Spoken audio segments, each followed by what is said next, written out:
have quite a lot of information for you today, so stay with me and you might learn something that would help you in your gardening adventures, or you might have some advice for me and some of the things that I'm doing. Good morning, everyone. Judy here at You Already Farm.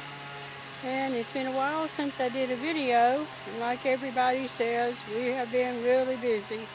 We've been trying to keep up with the animals and the gardens, and it's just been keeping us busy. Star had her calf. It was a little girl, and we named her Red. Pixie had a little boy. We named him Ryder. Hey, baby. Come see me? Come on. First of all, I planted this corn first, and it was still kind of cool in the springtime, and the clover that I planted here was keeping the soil cool.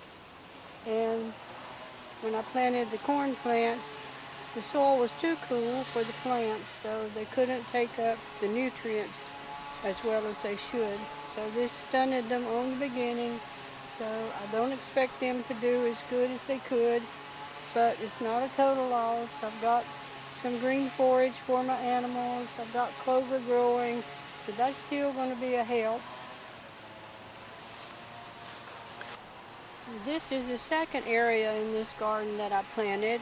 This is where I direct seeded, and what I found out was it did not do as well this way as when I grew the plants and then put the plants in the garden. So you can see this does not look very good. But this was planted at the same time as this next area I'm going to show you. Now the seed for these plants were put in plant cells at the same time. The other seed was direct seeded up here in the garden. So they're the same age, but you can see how much better these look. So I know now that my corn plants will do better for me all the way around. I like to put the plants in the ground because they have a head start on the weeds, and just seems better in my situation all the way around. I know if you're growing huge areas of corn, of course, that wouldn't be practical, but for what I do, it works well for me. So hopefully we're going to get some corn from this, and we're going to get some leafy growth for the animals, and we've got a good cover of clover here that's going to help us out. So it didn't do optimum, but we gained some things and we learned some things, so that's good. Now these are corn plants that are about ready to go into the next area that I'm going to show you in the family garden. Watch as this mockingbird tries to chase me away from her nest that she built in my garden.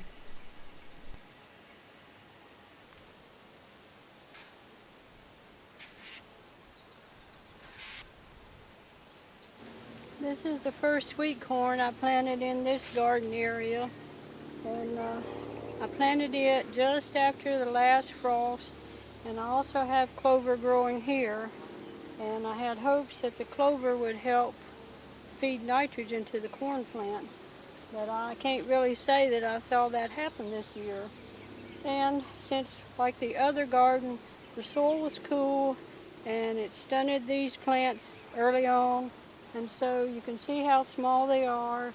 The ears are small, but I did gain some corn. I gained some of this that I'm feeding to our pigs, so it's still a help, and we have the clover here established, so that's a good thing too.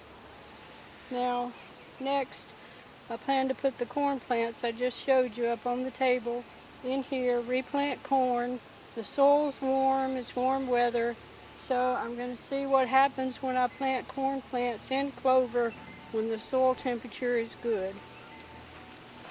Mary's starting to clean up this huge limb that fell off of our pecan tree last night and just barely missed our fence. Thank the Lord.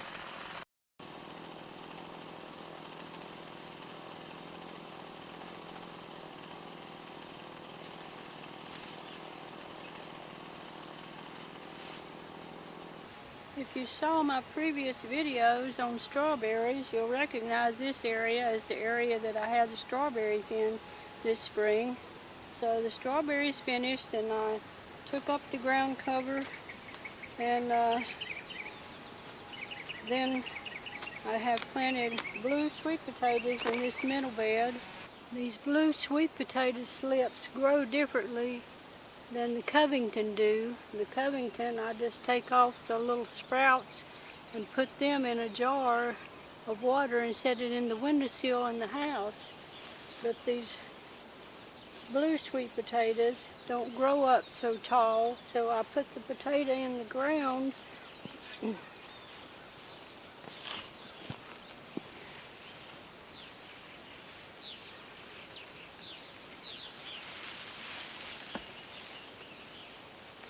See, there's the potato, and there's all the plants that grow off of the potato.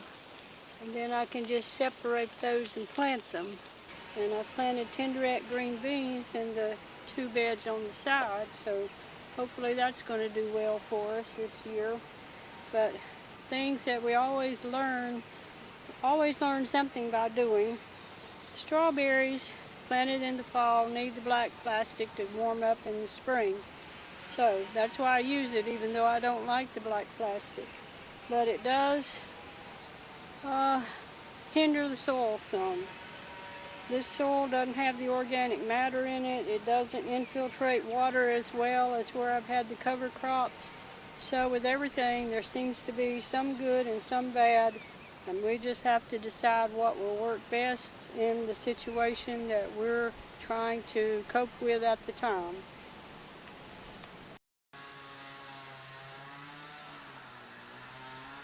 Okay, these are the Health Kick tomatoes that I showed you in the last video that look so poor that I was tempted to just pull them up and start all over.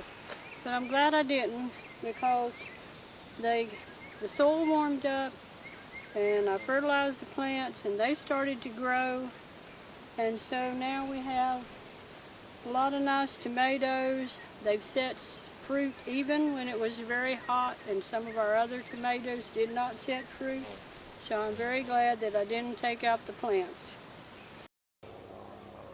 You can see that even though these Health Kick will not reach their full potential, but they still have a lot of nice tomatoes on there. So Health Kick has been very dependable for me for many years. Since I didn't expect the first Health Kick tomatoes to do well, I planted more seed in pots and grew some more plants. And I put 10 Health Kick tomatoes here in this bed for late tomatoes. So I think that's going to be a good thing for me too. Okay, if you remember from one of my previous videos, this is where I started out with winter cover crop. I cut out paths where I planted my potatoes, and there the vines are starting to die down now, and I'm starting to dig potatoes. But also I have planted corn rows between the potato rows to try to take advantage of this space very well. And all that seems to be working out well this year. Now these are the Covington sweet potatoes that I showed in an earlier video, how I planted them where I'd had cover crops in the wintertime, and I cut it down this spring, did not till, planted the sweet potato plants. So far they're coming along very well too. This is the sweet corn that I planted after we harvested garlic from this little area. So I did not till or anything, I just took out the garlic and then planted my corn plants, and I fertilized it 1 or 2 times with some liquid organic fertilizer, and you can see that it's doing very well. I tried 2 new varieties of tomatoes for me this year, and this one is Black Beauty. Since I've never grown it before, I'm not sure what it's supposed to look like, but to me this vine looks pretty poor. So if any of you have ever grown Black Beauty tomatoes before, I would appreciate your comments on whether this looks normal for Black Beauty or not. So far I'm not impressed with it. Now this is the other variety that's new to me this year, and so far I'm not impressed with it either. It is called Purple Rain, and evidently it's bred to be a smaller plant with smaller tomatoes.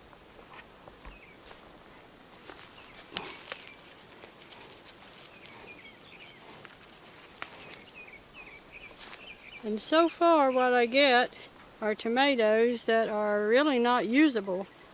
They're rotting on the plant, and it just hasn't been productive at all. So Purple Rain, that is one that I don't intend to try again.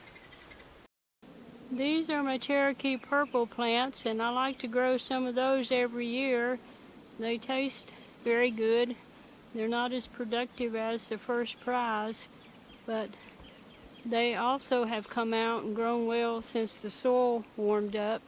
So you can see I've got right many tomatoes on these plants, so they're going to help us out this year too. That's all for today. Thanks for watching.